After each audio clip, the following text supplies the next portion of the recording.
each of the three characters that I'm going to talk about today have been described in terms of male icons of pop culture. Modesty Blaise and Tara Chase have both been called a female James Bond. And Ms. Tree was conceived as the female Mike Hammer. Now, Bond and Hammer have clearly become cultural embodiments of specific archetypes, the British spy and the American hard-boiled detective, respectively. But rarely does one hear of male characters being described in terms of iconic female characters. And additionally, to say that someone is a female spy or a woman detective continues to reinforce the idea that male identities are the default position. So some questions I invite you all to consider during the presentation are, if male characters define these archetypes, what does it look like when women fill those roles? Are these female characters simply superimposed on their male source material? And is the idea that they are possibly female versions of male characters narrative novelty, a gimmick? Or does the fact that they are unconventional bodies in traditional positions mean that they are capable of challenging assumptions about gender? And after meeting these three characters, we'll be able to revisit these questions with a little bit more context and perhaps even further explore them together during the Q&A. Modesty Blaise, one of my favorite heroes in pop culture, is a survivor, a force of nature, an ex-crime boss, and a loyal friend. She was born out of glamour girl strips and British espionage stories, but Modesty is neither a nearly naked ditz, nor, as she has often been called, a female Bond. She's one of the great literary characters of the 20th century. Peter O'Donnell, who passed away just last year, created the character and was her only writer. Prior to her debut in 1963, he wrote other newspaper strips as well as romantic serials for women's magazines. Modesty was drawn by the talented Jim Holdaway until his untimely death, and even though other capable artists took over, it was his work that was the most exquisite. Modesty was inspired by an encounter O'Donnell had with a young female refugee while he was stationed in Persia during the Second World War. His fictional character was also a refugee. She was an orphan from Hungary who traveled alone until she met a Jewish man in his 50s at a displaced persons camp. He became her teacher and traveling companion. Upon his death, Modesty made her way to Tangiers, where she ran a roulette table at a casino, before becoming the leader of a crime syndicate called the Network at age 19. But Modesty had her own sense of morality and made sure the Network never dealt in vice, and those who disobeyed this rule through the sale of drugs, women, or children were delivered to the authorities or their graves. A man named Willie Garvin was Modesty's right arm in the Network and is her closest companion. She is his princess. The pair have been called criminals with hearts of gold, a description which is only partly true, as when we first meet them, Modesty and Willie are retired from crime. More accurately, they've always walked a fine line between criminality and heroism, always leaning toward the moral side, if not necessarily the legal one. They occasionally do favors for a dear friend in the British Secret Service, but Modesty is no one's agent, and where she goes, Willie follows. Over the years, Modesty has branched out into other media. A terrible movie was released in 1966, and in fact, we're going to take a few minutes so that you can all experience just how very awful it is.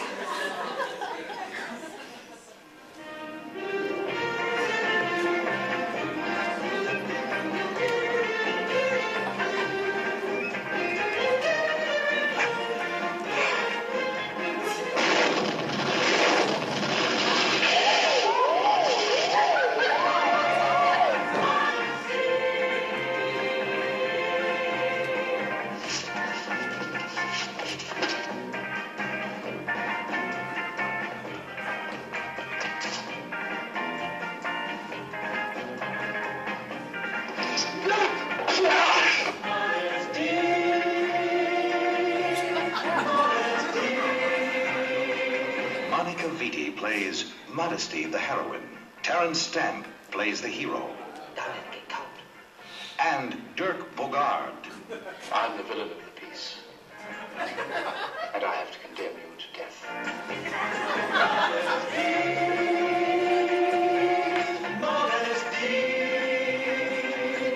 From the immortal pages of Peter O'Donnell's comic strip, 20th Century Fox brings to the screen Modesty Blaze.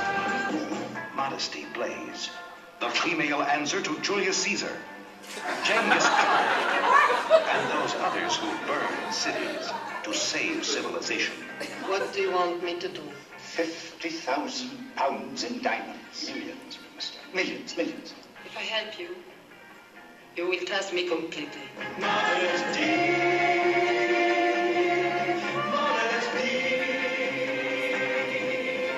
Modesty Blaze, in love, a blaze of passion. Salud! In action, a blaze of fury. In dress, a blaze of elegance. How do you get it off? In all things, modesty.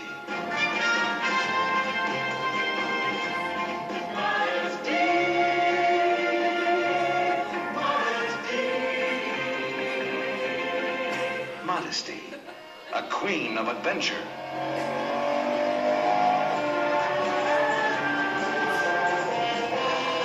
Priestess of camp. Princess of love. Willie Garvin is her prince, ready at her beck and call. Here, give us a kiss, princess. All the little birds sing to Willie Garvin, but in his heart there is only one, Modesty Blaze. Is she with us? No, alas. Against us. Gabriel, the arch-villain fallen from society, establishes his own kingdom. Only one thing stands in his way. Join me, Modesty. We're a match for each other. To destroy you would be like destroying myself. But together, we could inherit the earth.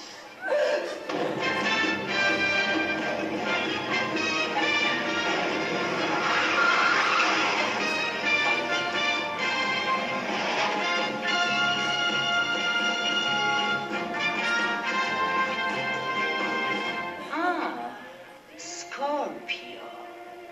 There is a sting in my tail. So, Peter O'Donnell once said of the film, "It makes my nose bleed just to think of it."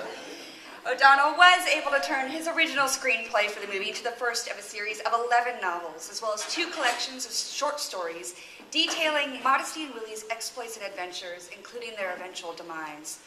And since the original Modesty Blaze movie fiasco, several prominent creators of popular culture, including Neil Gaiman, Luc Besson, and Quentin Tarantino, have expressed interest in making an adaptation that would remain truer to its source. Tarantino was tangentially involved in a B-movie made over 18 days in Bucharest called My Name is Modesty, and it's actually pretty good. It features an original story, which O'Donnell was consulted on, and an authentic Modesty, one that's compassionate, resolved, resourceful, and completely full of whoop-ass. Max Allan Collins notes that the character Ms. Tree, which he created with Terry Beatty, was partly inspired by Modesty. They were intrigued by the idea of an American Modesty Blaze for their detective series, who would be to private eyes what Modesty is to spies. Their female Maya Calmer debuted in 1981 and thus predated the wave of women PIs in literature in the 1980s, a fact that often gets overlooked, mostly due to the medium of the comic book. As hard-boiled as they come, Ms. Michael Tree, her father wanted a son, first appeared in a 6-part serialized graphic novel called Eye for an Eye in Eclipse magazine, and most recently in the pulp paperback novel Deadly Beloved.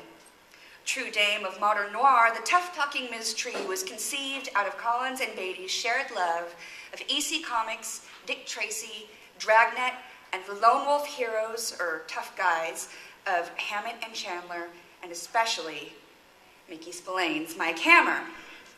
Ms. Tree left the police force her father had worked for to ultimately end up following in her husband's stead. First as his begrudging secretary, and later as the head of Tree Investigations. For the physical look of Miss Tree, they referenced the obscure Mike Hammer comic from the early 1950s and were inspired by the way Ed Robbins had drawn Velda, Hammer's Amazonian secretary and eventual lover, who was, by the way, a licensed PI herself. But they've noted that even without cartoonist Robbins to light the way, Spillane's description of Velda had been fairly exact. She had $1 million legs, that girl, and she didn't mind showing them off. For a secretary, she was an awful distraction. She kept her coal black hair long in a page-boy cut, and wore tight-fitting dresses that made me think of the curves on the Pennsylvania highway every time I looked at her. So, to put it even more bluntly, Velda is a brick house. As Collins and Beatty were fans of Blaze, they additionally referenced Holdaway and borrowed from Modesty what Beatty calls that Velda Betty Page Turrisitana look, noting that a wasp-waisted, big-breasted, long-legged superheroine figure made no sense in Ms. Tree's ink and paper universe, especially after her pregnancy. They wanted her attractive but strong, feminine but not girly. Collins has often explained the central notion of the Ms. Tree series was a play on the cliche of the tough guy private eye and his loyal secretary and their unrequited love. Here, this was rooted specifically in Hammer and Velda, a couple that Spillane had eventually intended to have marry. In Ms. Tree, the comic, they do only for the PI to be murdered on their wedding night, leaving the secretary to take over the detective agency and step into her late husband's shoulder holster. The private eye's murder was a former secretary's first case. But Ms. Tree became much more than a playful or even progressive gender reversal in a noirish tale of loss and revenge, and her story eventually moved far beyond the confines of the reductive, you touched my stuff narrative. Now, don't get me wrong, she is vengeful, and as Beatty has said, female PIs hadn't been nearly as gun-happy or disturbed as their male counterparts until Ms. Tree came along. But while adhering to tropes of the hard-boiled detective genre, Collins and Beatty also created a complicated character. Tough but tender, feminine but not girly, gun-happy but arguably feminist. As argued in Hard-Boiled and High-Heeled, this is partially because the very concept of the female dick asks us to reimagine sex, bodies, and gender.